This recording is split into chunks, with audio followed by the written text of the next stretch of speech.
Yes, this amendment would, Will you speak up, please? this amendment would make sure that all of these water sources are continued to be protected. All four of these water sources in this amendment. So this would negate fishing in, It would not negate, if you would look at the information, I had the committee clerk to send out information to all of the committee this week to show you the compromise that was made by MOS to still continue to allow recreational fishing in Big Creek Lake. But the major part would be that you would not be able to remove boats from one body of water to Big Creek Lake. Like it would have to be the same boats that go out to Big Creek Lake every time. And it's also gonna be a complete renovation, if you look at your emails, where they're gonna just upgrade that entire area, create a pier, park atmosphere for recreational use of that area, but it will be under the supervision of MOS.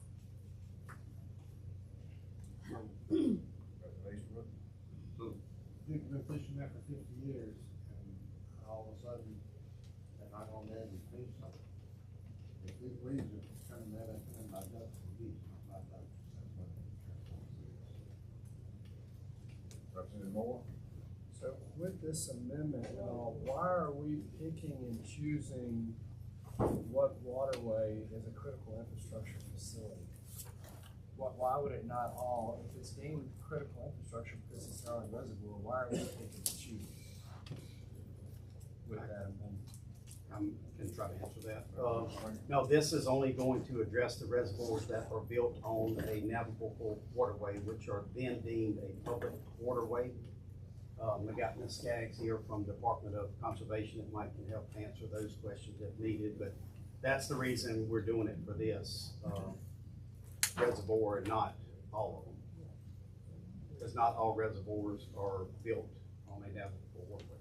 And so with this amendment, are these two on navigable waterways with Sylacauga and Coleman? Why were those two singled out? Why were they? They are.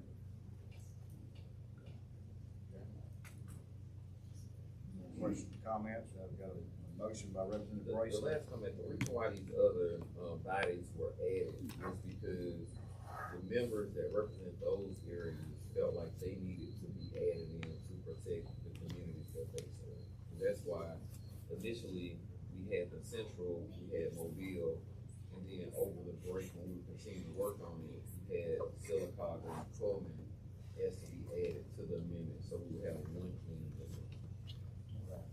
Mr. Chairman, can I say something? Representative Springer? Yeah, the reason that we're doing that is because we're having a problem in our area. There's not other problems in those areas as of now, and we hope that they're not. This is mainly just dealing with our issue that we're having down there, and I've spoken with our district attorney, Keith Blackwood, and I've spoken to Attorney General Steve Marshall. Both of them recommend that we fix this because it could become an issue in other areas near critical infrastructures, any body of water near critical infrastructure. So that's why I'm bringing it. Representative Travis? Yeah, the only something I want to say, and I'm just drawing on my background studying environmental engineering, back when 9/11 come, the federal government designated all this critical infrastructure for a particular reason. And really right now, at the time that we're dealing with this war and stuff like that, these critical infrastructures could become a issue of a terror attack, stuff like that. So we have to be careful when we move forward and everything, because it is for the public good, the public welfare, that we provide water source that they can manage to control. Because if you open it up too far away, anybody can come in, you can get contamination that could be a very big problem for everybody. Just be mindful how we go slow, because particularly right now with the battle and stuff that we're dealing with, these issues have become what folks say, they can affect a lot of folks. That's just right. Environmental stuff. Deputy Commissioner Skaggs, question? Yes. Shalana, when y'all stocked the lake, was it a request by the people on the lake, or y'all just did it on your own? How's that happen? Which lake? The Big Creek Lake? So the Department of Conservation has always taken the position that Big Creek Lake was a public body of water. So the department has been stocking it for more than 50 years. I don't know that there's anybody left in the department that could tell you if it was by request or not. It was always treated as a public fishing lake. And so we've been stocking it, like I said, continuously for 50 years. Yeah. Fish would be cool. Right under 1 million, that I can account for. If it was a private lake, would you have enforcement responsibility? So we have some enforcement authority, but generally, if it is a private lake on private property, we don't take enforcement action in those situations. But this is not considered a private lake on private property. No, it's not. The state contends, we're in litigation, so I'm active litigation right now, so there's only certain things that I can say, but the state has claimed the original channel of Big Creek, and that was what was dammed. And under state law, once you dam a navigable waterway, then the surface waters become public waters. And that's the position that we've taken in the litigation.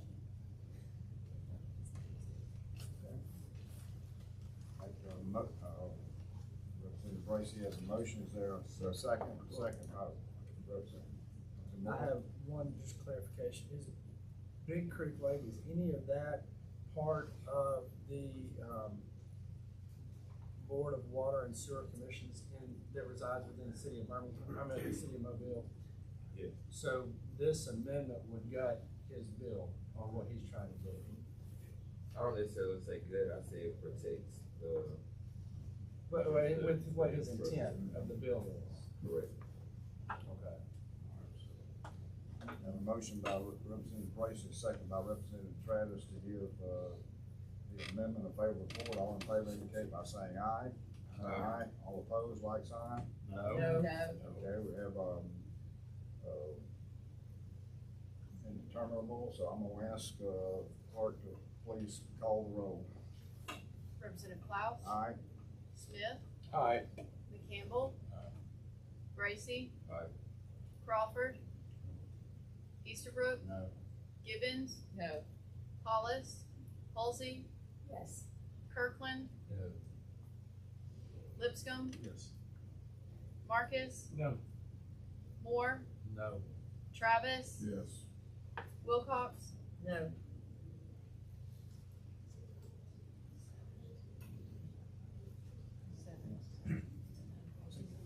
Okay, tie vote, so it's a no. I thought we were voting to table. No, nobody voted to table, but you wanna change yours? I'd like to be a no. Okay, so that's 8-6 then, so the amendment, does not pass, so we're back to the, original bill then. I would like to make a motion that we consider Lee Hulse's amendment again. I'd like for that to be brought back. Okay, so we got back to Representative Halsey. You want me to read it? Yep. So it would replace line 53 on page 2 with the following. Wastewater treatment system except for any reservoir located within 50 miles of the Gulf of America.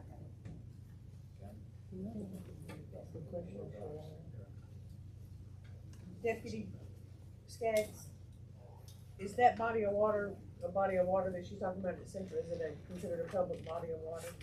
Which reservoir? You'd have Lake Purdy in part of it, and then there's one in Blount County, and I do not remember that one because I don't serve in Blount County, but Representative Sandridge, he was on that board, and I had conversations, and there were a couple of bodies in 2 different counties that they were worried about. So we have not looked, or I have not looked at whether Lake Purdy would be considered by the department a public body of water, because I don't know whether or not we've made a determination as to the navigability of the river that was dammed to create Lake Purdy. So I'm not willing to say that on the record. I will say that Lake Purdy has its own rules about who can fish and what types of vessels can be used and those sorts of things. and we have coexisted peacefully. Yeah. For a number of years with those self-imposed regulations in place. And do y'all stop fishing that lake as well? We don't currently. I don't know if at some point in the distant past we may have. I don't have that information. Okay, thank you, Representative Easterbrook. Is Big Creek Lake within 50 miles of the Gulf of America? It is. Okay. 38. Too close. Ohio's a long way. Okay, so Representative Holsey's amendment goes back and it also covers, city of Sylacauga and Coleman, is that correct? It doesn't, at this point, the new one, it would still cover, it would cover all three of the other ones, it would eliminate Representative Gracie's, but it would cover the others. It would cover the rest of the state, basically. Right, okay, so amendments before, so. I have a question. Representative Gracie? So, basically what we're saying is that it's okay to protect the water of central Alabama, Sylacauga, and Coleman, but it's not okay to protect the water of the citizens of Mobile, Pritchard, Chickasaw, Spanish Fort, and Sims. That's the vote that we're about to take today. So everybody that's gonna flip their vote today, you're saying that their water is better than our water. Their water deserves to be protected more than we deserve to be protected. That's the vote that we're taking, because the only thing that we're doing is moving us from it. It's the exact same amendment, but we're removing us from it. Now, how does that sit? Is it just because of relationships? Because our water deserves to be protected too. So let's take the vote, but this don't end like this. This is not right. This is not right to just carve us out and say, no, y'all have to deal with this. When I know that we've compromised, we've tried our best to compromise. I emailed everybody here to make sure that everybody here saw that in good faith, it was a compromise. And we all know that this is in litigation.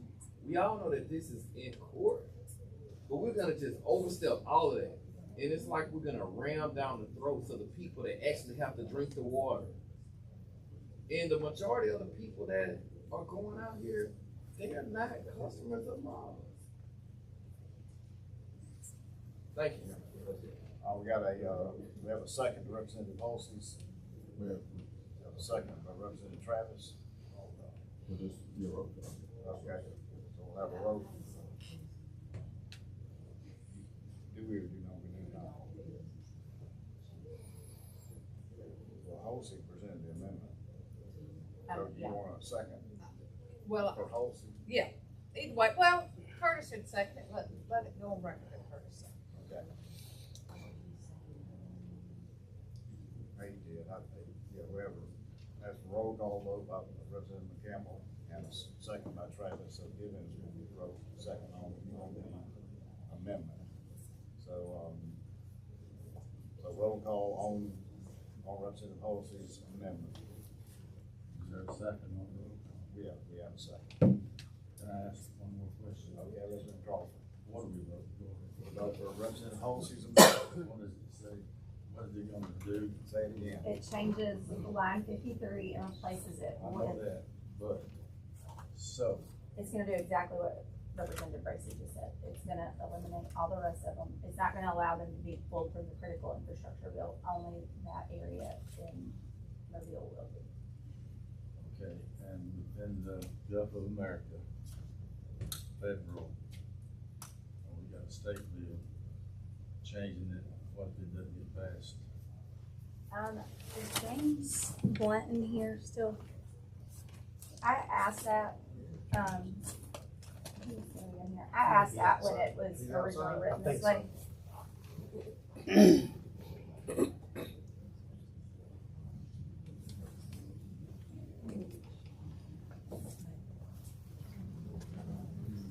Okay. James, when James. Bill here, if you don't mind. So when I had you draft the original amendment, that was the 50 miles located within 50 miles of the Gulf of America, I called you and asked you if that was an issue calling it that, cause technically we haven't passed that, and you, We can fix that in codification. Once that bill passes, or if it doesn't pass, we can make it to where it fits with with what the current whatever code it's style actually, yeah, is. okay. Does that answer? Yeah, Representative Easterbrook? I have one other question. Are any of these other lakes stopping people from putting boats in, or is it just the little Creek Lake? I can only speak to my area, and Charlana did a great job actually explaining it. We already allow people to fish and go in certain boats, but there are rules in place that the individuals that go out there follow, and they don't have any problems with the bill. The law, let's say this, the law as it's written now is what they like, and they operate with their own rules, and they don't want that changed. So that is the only reason this is here, is to allow them to continue to serve that the way that they think best. Representative Travis? The question I have is this waterway, water intake, is it located within the city of Mobile, or just Mobile County? Mobile County. Okay, so we have the amendment before us, so, clerk call the roll. Representative Klaus. Aye. Smith. Aye. McCampbell. Bracy. No. Crawford. Easterbrook. Givens. Halsey. Aye. Kirkland. Lipscomb. Marcus. Moore. Yes. Travis. No. Wilcox. No.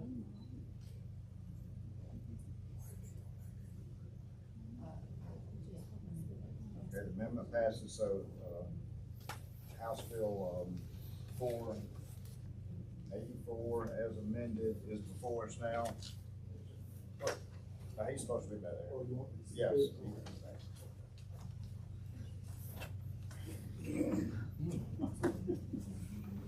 House At the Bill appropriate 484. time, Chairman, I move for a favorable report. as Okay, we have amended. a motion by Representative Halsey, we have a second by Representative Moore to give House Bill 484 as amended, a favorable report by roll call Mr. vote. Chairman, how does the sponsor feel about your bill now? I'm good with it. You're good with it? Yes, sir. Perfectly fine. Okay. All right, House Bill 484 is amended before, clerk call the roll. Representative Klaus. No? Smith. Yes. McCampbell. No. Bracy. No. Crawford. I think it's a yes. Easterbrook. Yes. Gibbons. Yes. Hollis. Halsey. Yes. Kirkland. Yes. Lipscomb. Yes. Marcus. Yes. Moore. Yes. Travis. No. Wilcox. Yes. Okay, House Bill 484 as amended, passes. Thank you, Thanks, sir. Representative. Thank you, members. Okay. All right, House Bill 583 by Representative Kirkland.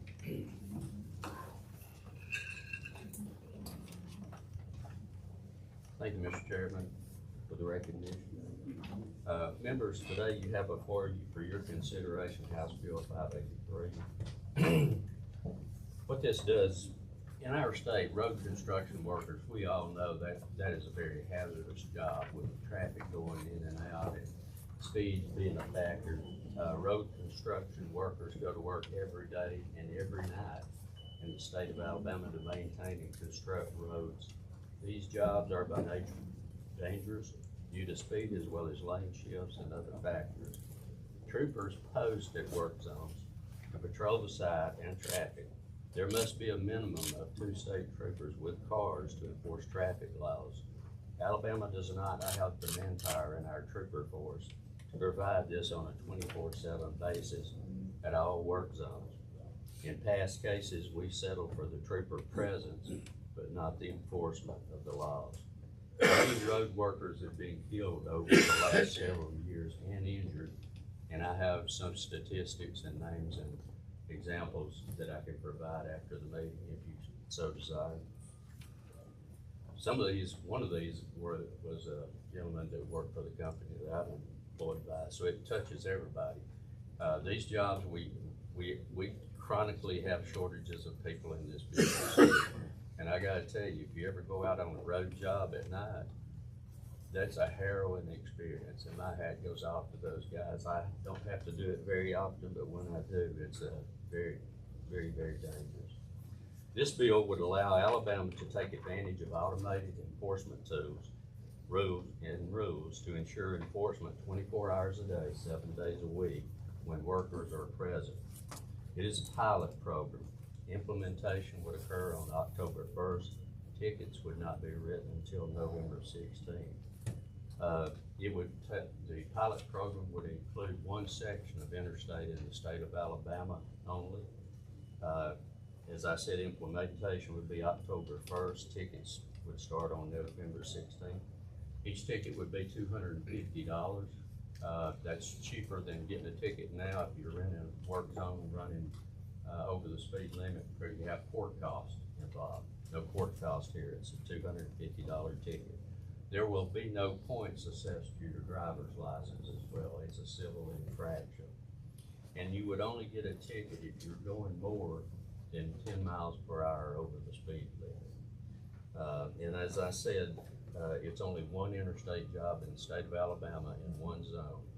And ALDOT and ALEA would have to report back to the legislature by March 1st of 2027 on the effectiveness of this pilot program.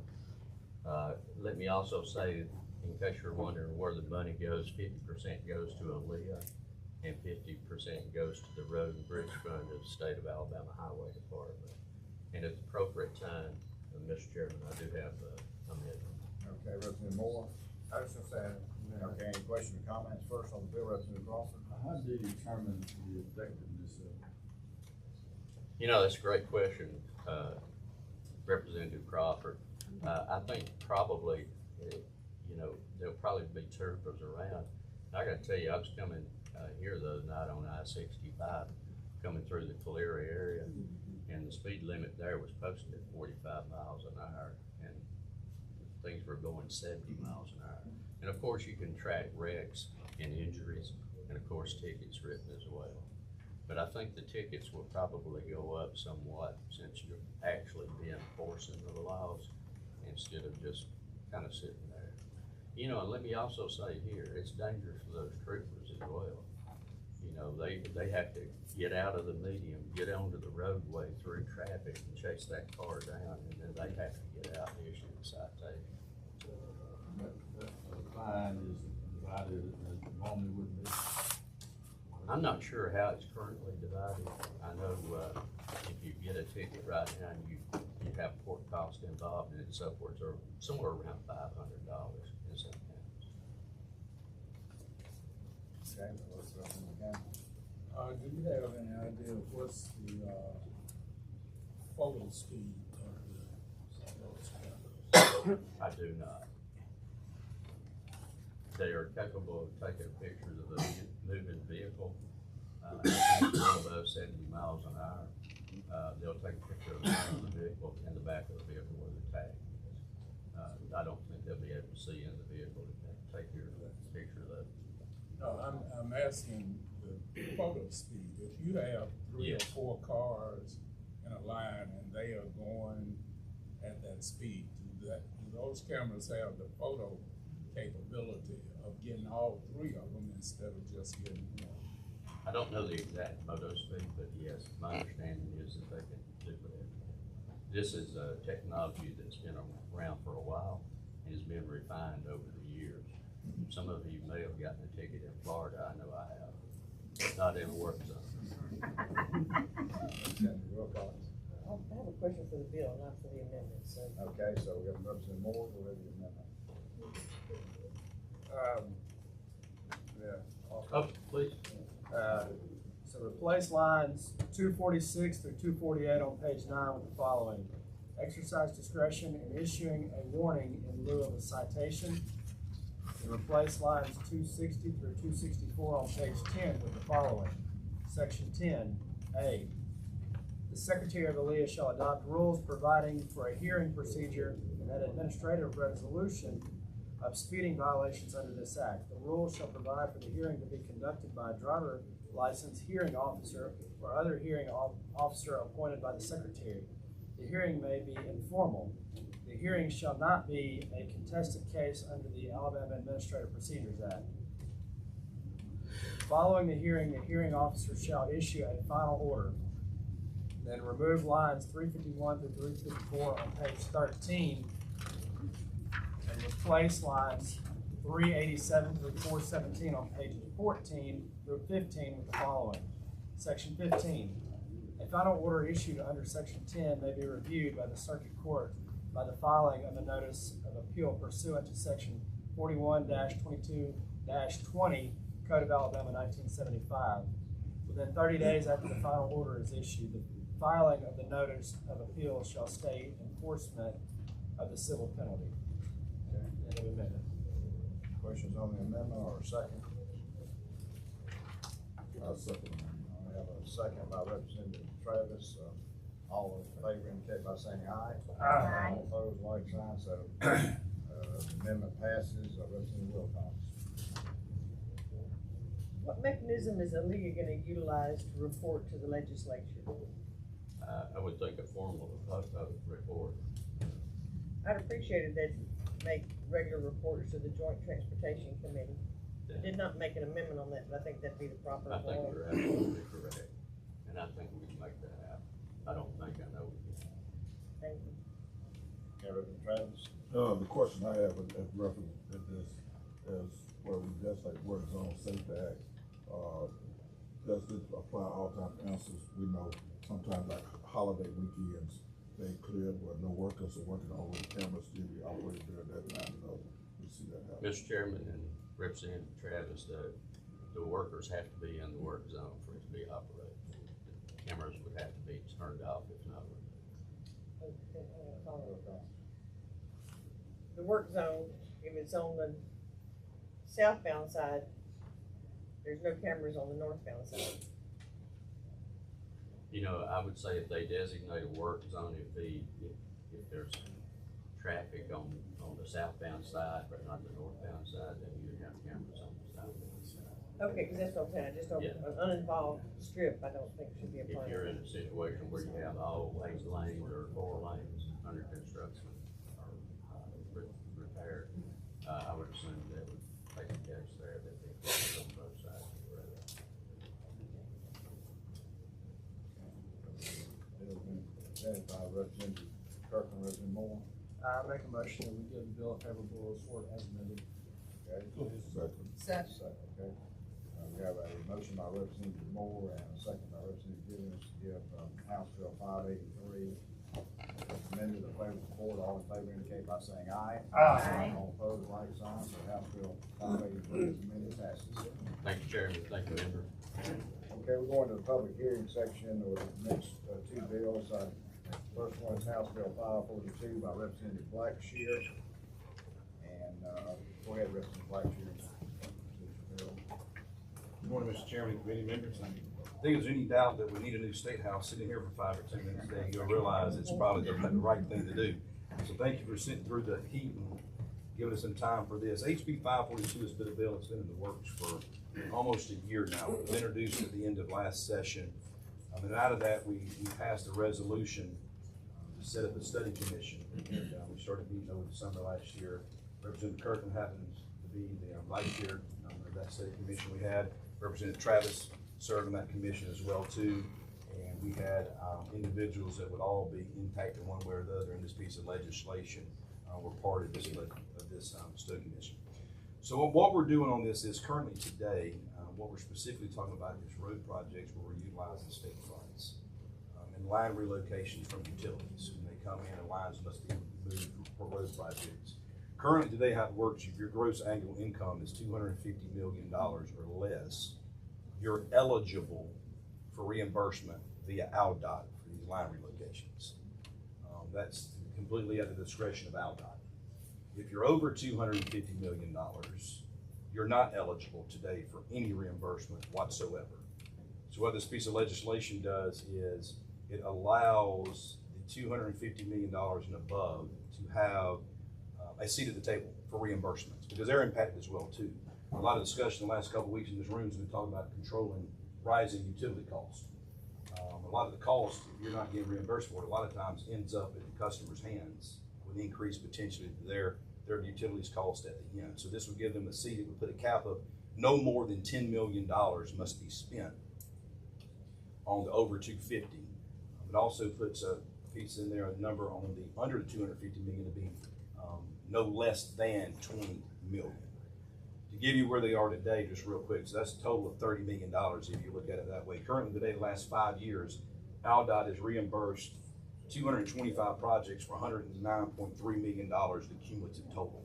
That averages out to $21.86 million a year. So if you look at what they averaged the last 5 years has been to what this legislation would ask, you're basically talking 8.1 million, 8.14 million more dollars out of the AlDOT budget to go towards line relocations. Okay, any questions, comments for Representative Blackshear? Okay, we'll go into the public hearing part, and we could limit each of the speakers to 3 minutes, and we'll start off on the opponent side with Transportation Director, Mr. John Goodwin. Mr. Chairman, thank you. I'm old and I'm slow moving. I apologize for that. I am too. As Transportation Director, I think I take a neutral position on this. I think it is up to the legislature to determine how the money is spent. As a citizen, I oppose this bill. I think the bill is unnecessary. I think it falls under that heading of if it's not broke, don't fix it. The best analogy I can come up with for this bill is if your neighbor asks to park his boat trailer in your driveway and you allow him to do that at no charge, and you decide to expand your garage and ask your neighbor to move his trailer and he says, pay me to move it. I think that's the best analogy I can come up with. I think this is unfair and I think it's unnecessary. I don't believe anybody's cable rates are gonna be lowered based on what we do here today. Thank you. Thanks, sir. On the proponent side, Mr. Taylor Weiss. Mr. Chairman, members of the committee, Taylor Weiss with Charter Communications. I handle government affairs for the state of Alabama and also serve as the president of our Cable and Broadband Association. Cable industry is proud to serve internet and cable services to millions of Alabamians. That investment that we have made over the years is in the billions. That's a significant long-term investment in the state. Spectrum alone spent $275 million on capital expenditures in 2025. That's $275 million that is now on a pole or underground that is serving folks that may have not had access even a year ago. Additionally, Spectrum spent $100 million on salaries in the state of Alabama. In 2025 alone, Spectrum spent and invested $375 million on either serving your constituents or employing them. This bill is about fairness, predictability, and responsible infrastructure policy. When the state undertakes a road project that requires utilities to relocate facilities in the right-of-way, all companies whose revenues are below $250 million are eligible for reimbursement from AlDOT, while companies like mine, who invest heavily in the state, are not. It's a little bit different. In a competitive industry where returns are not regulated, the state providing reimbursement for one utility and not another creates an imbalance. There's some scenarios where our competitors are getting reimbursed in the same right-of-way that we are not getting reimbursed. The $250 million income threshold is not present in any other state. Other states determine how they pay folks, whether it's a public utility or a private utility, but no other state bases it on income. This bill ensures that when a government project causes the relocation, the project bears the cost. The bill also supports continued investment in critical infrastructure. Utilities are investing billions of dollars in broadband access across the state. Ensuring these investments are not unexpectedly burdened by relocation costs help maintain the stability needed for continued infrastructure investment. Transportation infrastructure and utility infrastructure must coexist in the public right-of-way. This bill presents and creates a more clear, equitable approach for managing the relationship while providing project delivery. Thank you. Thanks, sir. Now, on the opponent side, Mr. Ed Austin, Chief Engineer, AlDOT.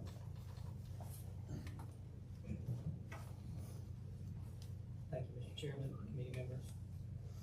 The intent of this legislation is to change decade-old rules regarding utility relocation reimbursement costs while framing it as a matter of fairness or efficiency. Current statutes and policies reflect a long-standing balance. Utilities are granted access to public right-of-way at no cost and oftentimes occupy that public right-of-way for decades, and in return accept the responsibility to move if the right-of-way is needed for a public purpose. ALDOT's budget is constrained to revenue from motor fuel tax, federal matching funds, and other limited resources. Redirecting these funds to cover utility capital costs, especially for entities already operating on the public right-of-way at no cost, would impose a permanent financial obligation on ALDOT and the state. Doing so will have a significant implications to the construction and maintenance of roads and bridges in every district of our state.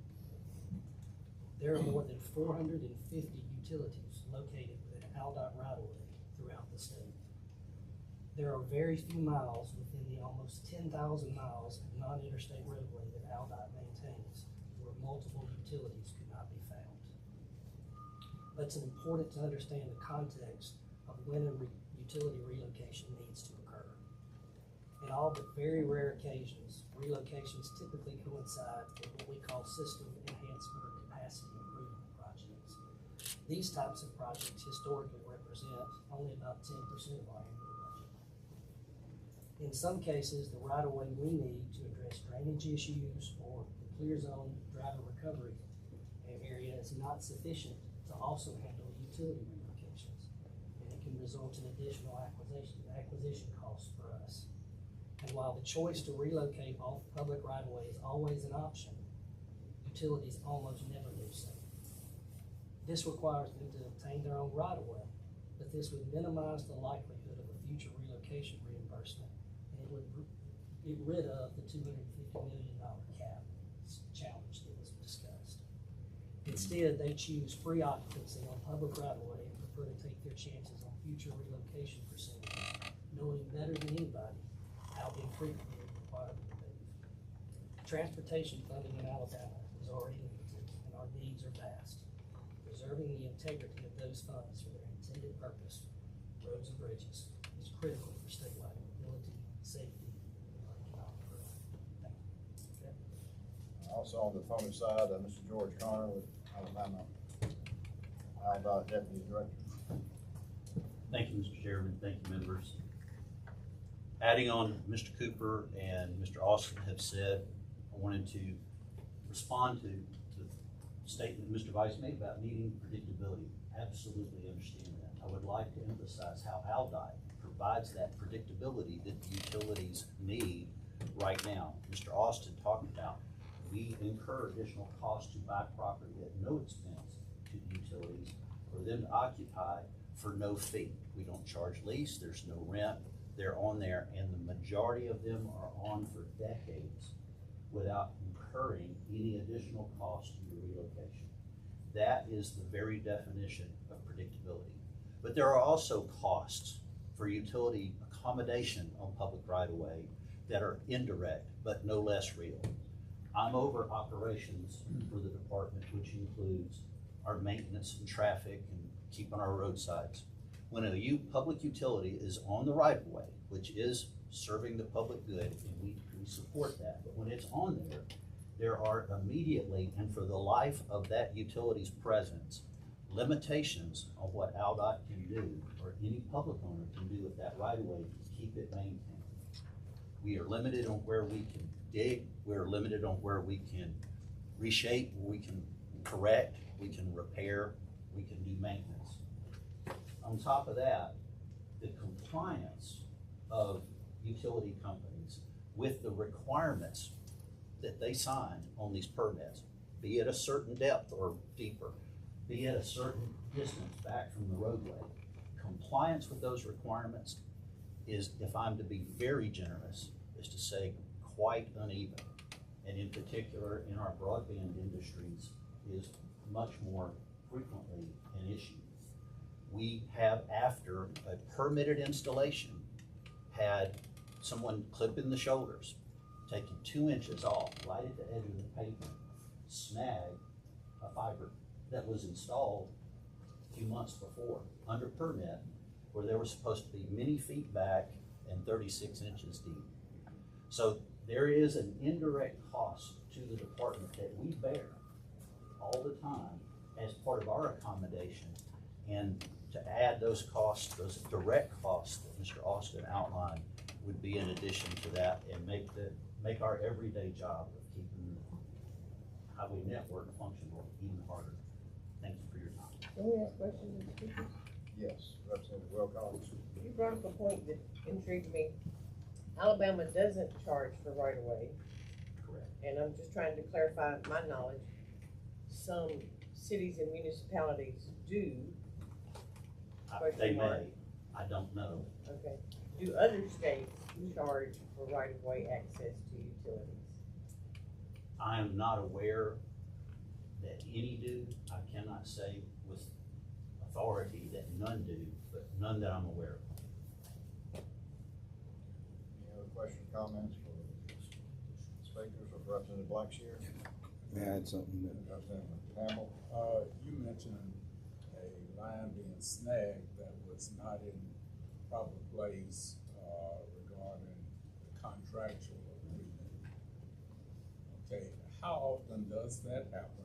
And when it does happen, what's the remedy that you all have in place for it? So if we have not followed our follow anybody's requirements, property owner's requirements that are under the Damage Prevention Act, then we have liability. In the instance I brought up, we did comply with it, right? The installation did not follow. So our liability for that, financial liability to make repair, is not on the department, but it is a disruption because the utility now needs to come out and do the repair. And when it's that close to the roadway, they're closing lanes, they're impacting traffic. There's additional work that's done. I hope I answered your question. Okay, so it does fall back upon the utility to come out and make the repair, but they then require to follow the contractual agreement that you have. That is the position we take. Actually, whether they do that or not is a case-by-case basis, just to be honest. Representative Blackshear? Thank you. Thank you, Mr. Chairman. Just a couple of comments to follow up on. Number one, I do want to make sure too, this entire, I failed to mention again when I talked about the study commission we worked on since the summer. Mr. Harris from AlDOT was at every single meeting, so they did have representation there through this entire process. Number two, I would like to make sure we understand that, you know, what we're talking about, the right-of-ways, the dollars, the budget, that's ours as the citizens in the state. It's not an individual and/or department's roads and/or funding.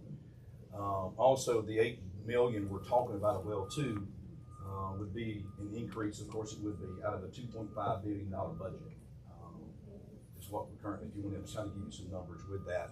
Also, the implementation of the requirements around the reimbursements would not go in place until October 1 of 2027. So next October. So it would not affect this budget cycle and or the one coming up. The only thing that would start October 1 of 2026. There's no reporting mechanism today. As I said earlier, it was 225 projects reimbursed the last 5 years for a little over 109 million.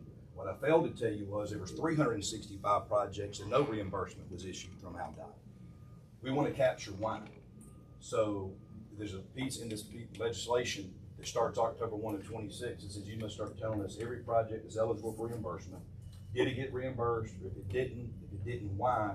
And it would come back to this committee to be presented annually. Is there any kind of a percentage on how much is reimbursed out of those projects? Is it full reimbursement? Is it just half? It is 100% the discretion of AlDOT, and that discretion of AlDOT will stay in place if this legislation passes. The discretion does not go away. To answer your question, from 2020 to 2024, 225 projects. Now keep in mind, all of these are under the 250, because currently today, the over 250 companies have no right to reimbursement. 225 projects were reimbursed for a total of $109.3 million. That's an average of $486,000 per project. 365 projects were not reimbursed. Why? Again, that's the discretion. And let's keep in mind today, if we talk about the numbers and it may put a monetary hardship on the ALDOT, there are no caps today. They could give 0 if they wanted to. They could do 100 million today. So there's complete discretion today. And they did mention as well too that long-standing legislation is accurate, because actually we're updating in this legislation as well too to define utility. Broadband is a utility. That's how old this part of the law is. Broadband is not even identified as a utility. So, any other questions for me? What are these utilities charged on the local level and comparative to other states? The same question that I asked. As far as charged as in the relocation costs?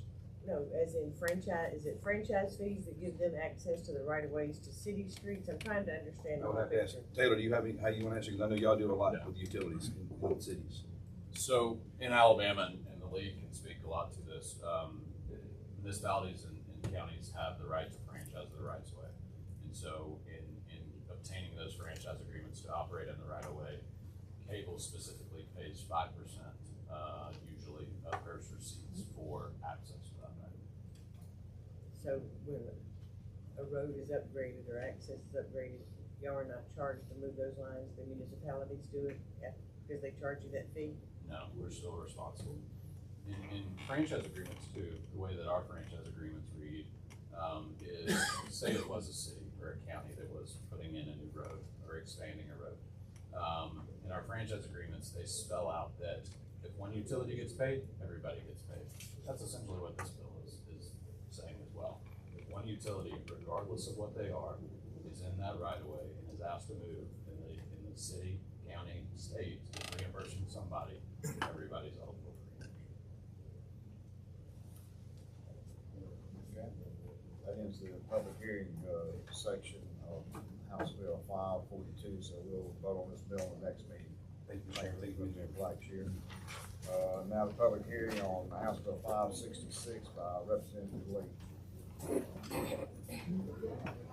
Thank you, Mr. Chairman.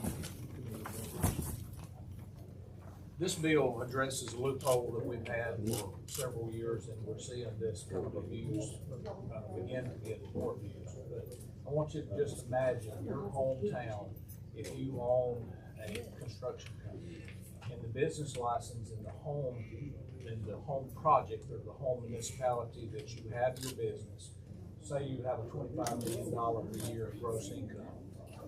Now they can, and this will not change it, they can pay or charge according to the gross receipts. But what we're seeing happening, most large contractors do business in 4, 5, or 6 different cities outside of their home municipality.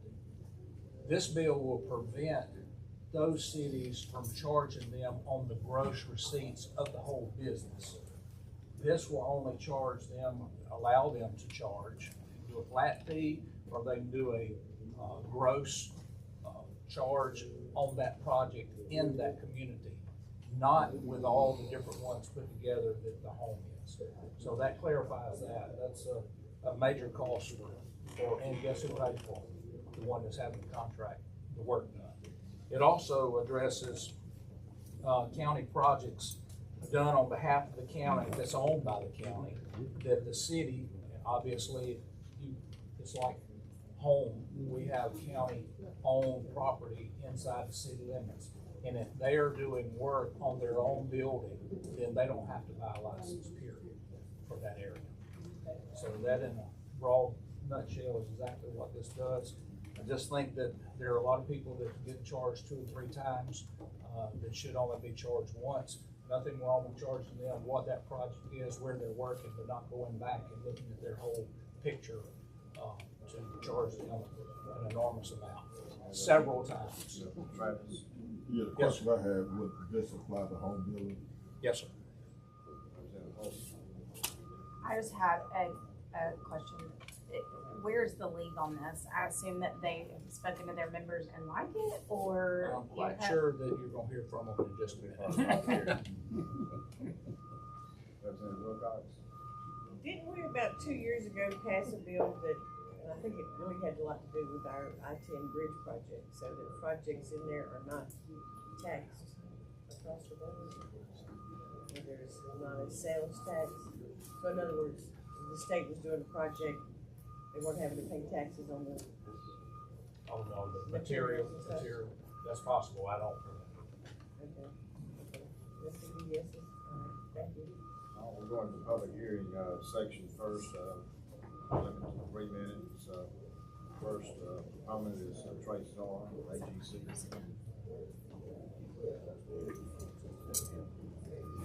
Thank you, members of the committee. My name is Trey Zorn, I represent Alabama Associated General Contractors, AGC. I'm also speaking on behalf of a large number of construction-related associations and organizations.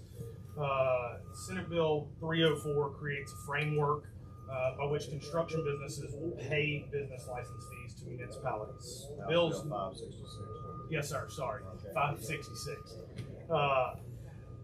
The bill is needed due to a patchwork of fee structures across the state. This created a situation where contractors are being taxed on projects both in their home and also in various cities.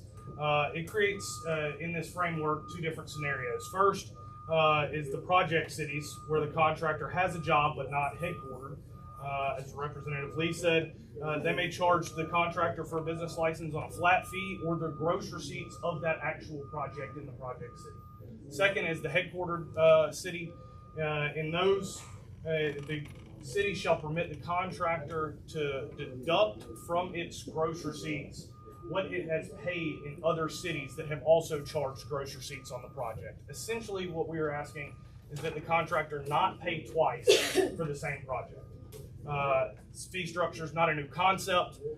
In fact, in what we're talking about with regards to the project cities, the League of Municipalities even has an FAQ document on their page for their municipalities that says exactly this.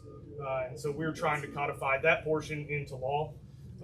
Let me be clear here. The construction community and the businesses referenced in this bill are not seeking to avoid paying business license taxes. What we are simply asking is to pay what's fair in each municipality that we do work on. Thank you for your time, and I hope that you would support House Bill 566. Okay, one of the opponents now, Mr. Baker Allen with Municipality Association.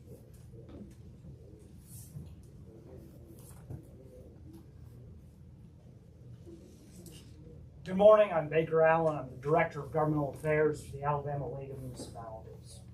The League and its members are opposed to House Bill 566. This bill would allow those in the building trades to exclude gross receipts from the business license where they maintain a physical place of business from the gross receipts calculated to pay business licenses in other municipalities. Have an example might illustrate this the best, and I'll use Tuscaloosa in North. If there is a building trade company under this bill in Tuscaloosa, and they do $500,000 of business in Tuscaloosa, 500 in Northport, that's a total of $1 million. In the current law, you have $500,000 paid to Northport, where they're not located and did a project. And in the city of Tuscaloosa, you have $500,000 for the projects done there. And then for the headquarters, there's generally a reduced rate, but there's that headquarters outlet. This bill would allow them to deduct that, so it'd just be $500,000 Northport, and then that $500,000 in the city of Tuscaloosa. Some of our members have reached out with concerns about the financial impacts. Notably, the fiscal note on this bill does not provide an estimate of what those costs will look like. We've had some members reach out trying to provide us estimates, but again, there's a lot of nuance to this bill since we're clearing out only particular trades. This creates what we call the potato chip problem. No one potato chip ever ruined a person's diet, but no one ever ate just one potato chip. A similar bill to this in the Senate started with carving out only 4 occupations.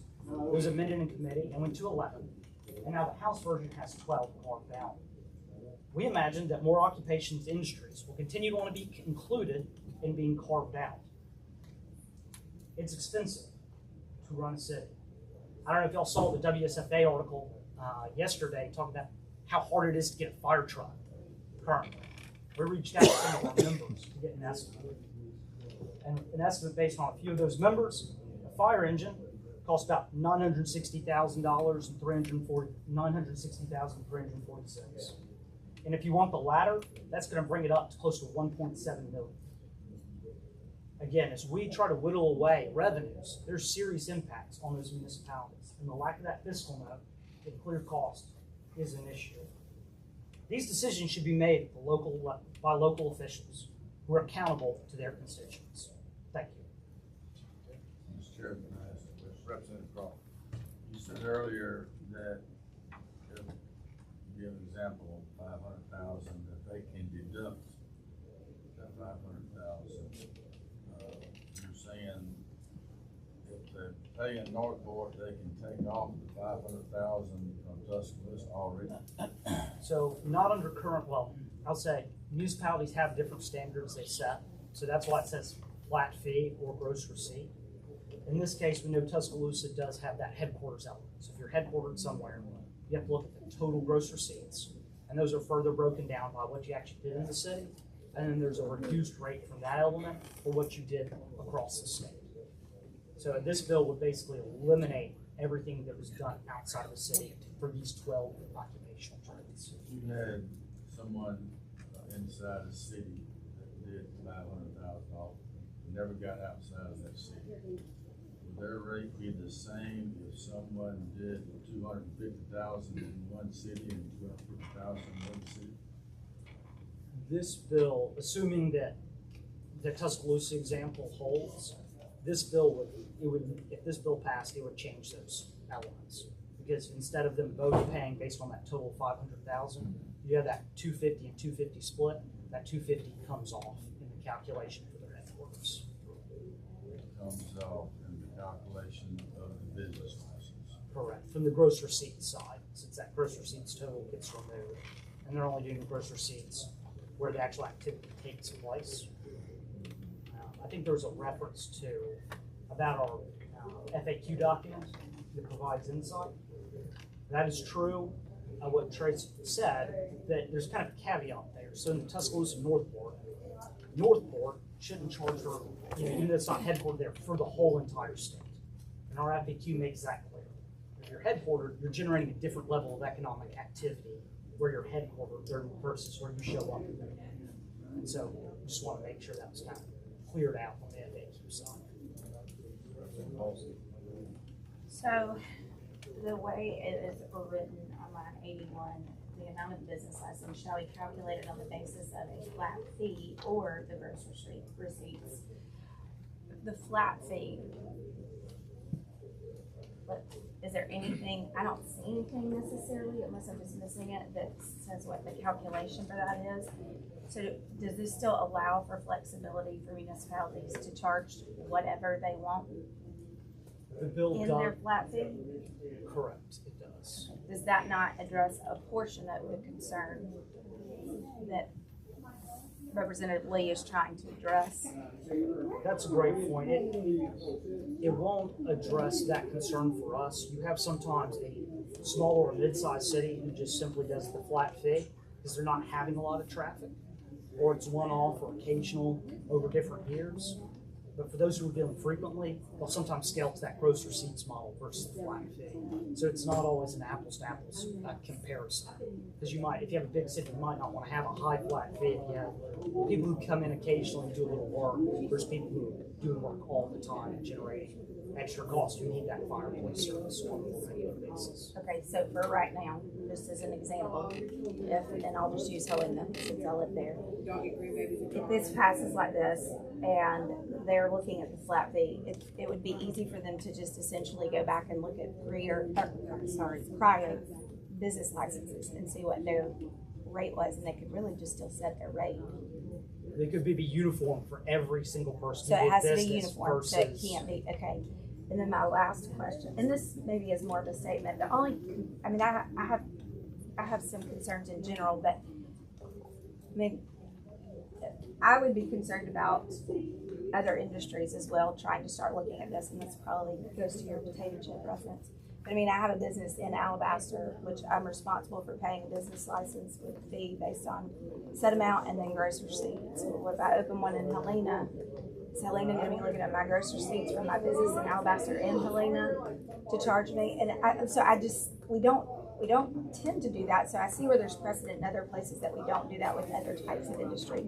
This is obviously a little unique, but I guess it's still a little concerning, but I think the flat fee probably gives the municipalities a little bit more flexibility than if it was just set at you cannot use the gross receipts. Is that fair?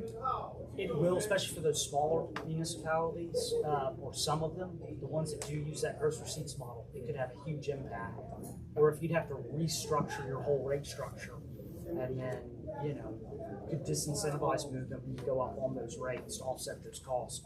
Or you have to start cutting things like fire trucks, police cars, other essential services that are provided. Thank you. Questions? So now we'll go to another component side, Mr. John Saul, ACIA. Good morning, Chairman Klaus and members of the committee. I appreciate the opportunity to speak in support of this bill today. I currently serve as the president of the Alabama Concrete Association. I'm not going to speak in reference to the bill, trying to frame the bill. I thought Representative Lee and Trey did a great job. I really wanted to speak in reference to how this bill impacts our industry. And I also want to emphasize what Trey said. Our industry, like other construction companies, we believe in supporting the municipalities, and what I'm about to talk to you about in terms of scope, you'll see that we are definitely supporting. So in the state of Alabama, there's currently 170 ready-mix plants across the state. These plants produce and deliver over 6 million yards of concrete per year. Every plant where a business, or every plant is required to purchase a business license in their home city. The home city meaning where is that plant located? Often these licenses are based on gross revenue, as we've been talking about today. In addition, these companies are required to purchase a business license to every city or county where they deliver concrete. We'll call that the delivery city or the project city in respect to contractors. As an example, a plant in Birmingham might have to purchase a business license in Alabaster, Chelsea, Columbiana, Pelham, Helena, Trussville, Mountain Brook. Wherever they're delivering concrete, they're purchasing business licenses. One member gave me an example where they're purchasing 25 individual business licenses for that single plant. Sometimes they can purchase what's called a delivery license, and that's a provision in the code that says if it's less than $75,000, you can purchase that flat fee. However, frequently we exceed that amount, and the city where the concrete is delivered requires them to purchase a gross revenue business license. The problem arises when the home city, where the plant's located, and the delivery city, where we deliver our concrete, try to calculate gross revenue on those same exact dollars. They're effectively double taxing the same yard of concrete. One member, speaking of that, provided an example where they're purchasing a gross revenue license in 14 cities from being delivered from the same location. So effectively 15 cities are double counting that same money. We believe this is extremely unfair to not only our industry, but the construction industry who are facing similar double taxation. I would ask the committee to vote yes on HB 566, and please help end this unfair practice. I've got a few minutes. I'm not a lawyer by any stretch, but I believe that your question related to if you had a location in Alabaster and you opened up one in Helena, under the current requirement or code, Alabaster could base your new business license on what you do in Alabaster plus Helena, unless you establish Helena's branch office. It'd be highly unlikely you would do that unless you put accounting provisions in that second office. But again, that's my opinion. I think I've used all my time, and I appreciate the opportunity to give it. Sir. I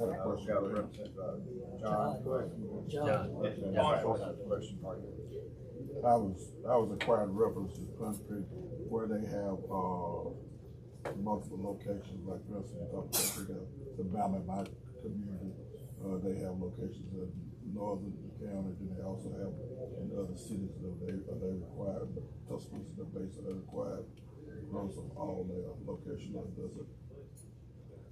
That, to answer your question, if you were in Tuscaloosa, you would pay gross revenue on what you did in Tuscaloosa. If you deliver concrete to Northport and you exceeded that $75,000, you're likely paying gross revenue in Northport. If you're delivering to what's another city close by, Moundville, if you're delivering in excess of $75,000 to Manville, the Tuscaloosa, that company would pay gross revenue for their Tuscaloosa plant, plus for any business they do. So they're paying gross revenue. Any other questions? I'm sorry, I didn't mean to walk away. So it's not just doubling your gross revenue, it's doubling it basically every time you do business in a different city, you could be paying it on 15 times. You effectively could. Thank you. Our next proponent is Skip Poe with Alabama Road Builders. Morning, Mr. Chair, members. Thank you all for the opportunity. I'm Skip Poe. I'm the Executive Director of the Alabama Road Builders Association, and I'm here to express support for House Bill 566. You've already heard Trace and John explain, and I guess you put the best analogy. I'm here to pile on and just explain that contractors at times have been basically taxed twice for the same cost. So they're basically paying that business license in the home city and the project city, and at times that fee has been greater than $50,000. And you may look at it and go, is that really that much money? It is. For small business, that's a lot of money to pay that twice. We're asking that contractors not be double taxed for their work, but only for the share in the project city, and that be codified to reduce the home city costs. And let's be realistic, we've all seen this with our dollars.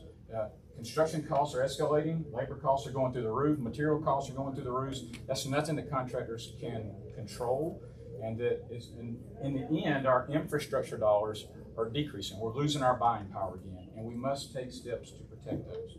In the end, the real loser in this is the taxpayer, the consumer in this, because as those infrastructure dollars decrease, that's less available to do for the actual work that needs to be done, which has an impact on the communities. Those infrastructure dollars are not being able to do more that we need for our roads, our bridges, our water sources, water lines, any other public utilities. So in the end, we're asking you that our position is that this bill is fair and it's business friendly. And that's what we got to take care of. We got to take care of our business in the end so they can grow and prosper and provide the jobs that we need. So we ask you for support, and we thank you for your consideration. Questions or comments? Any questions or comments for Representative Lee? Mr. Chairman, I will say, realistic, that cost, that's in the bid. So really, if they know that they're working in Tuscaloosa or Northport, or they go to Pelham or Helena or any place like that, contractor knows that 50 grand is in the bid. So that is not a case where a contractor is eating that. So that's why I said the taxpayer is a loser, is that they're going to pay for that one way or the other. Okay, that concludes, Representative Lee, would you like to close up? Yeah, please, sir.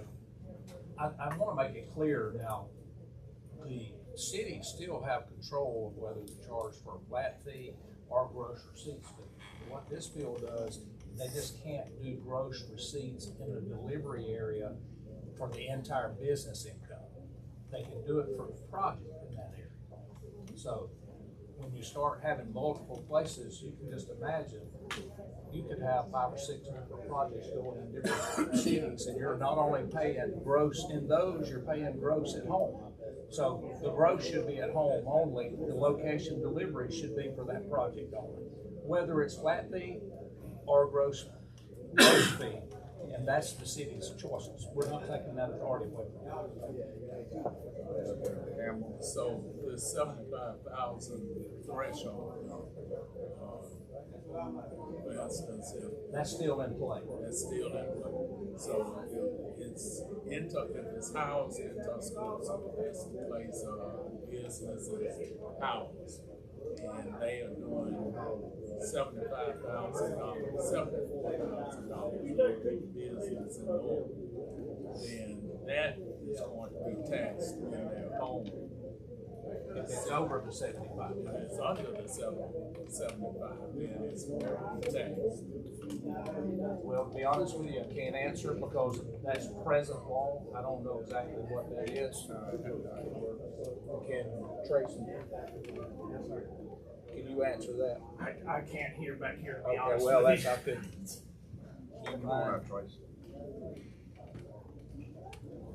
I was just asking if indeed in Tuscaloosa, a business, that's where they're domiciled, they do $74,000 worth of business in Northport that year. Is that 74,000 taxed in Northport or is it taxed, in Tuscaloosa? Well, in terms of the business license, they would get a business license in Northport, and the city of Northport, right now, under current law, could do two things. They could charge them the gross receipts based upon only the 74,000, or they could charge them the gross receipts on all of their revenue that they have made. And so we are seeking to stop that in this bill and say that you can charge them only on the 74,000. Yes, sir. That wraps up the public hearing on section of House Bill 566, and we'll vote on this bill on the next meeting. So that concludes our meeting today. Meeting adjourned.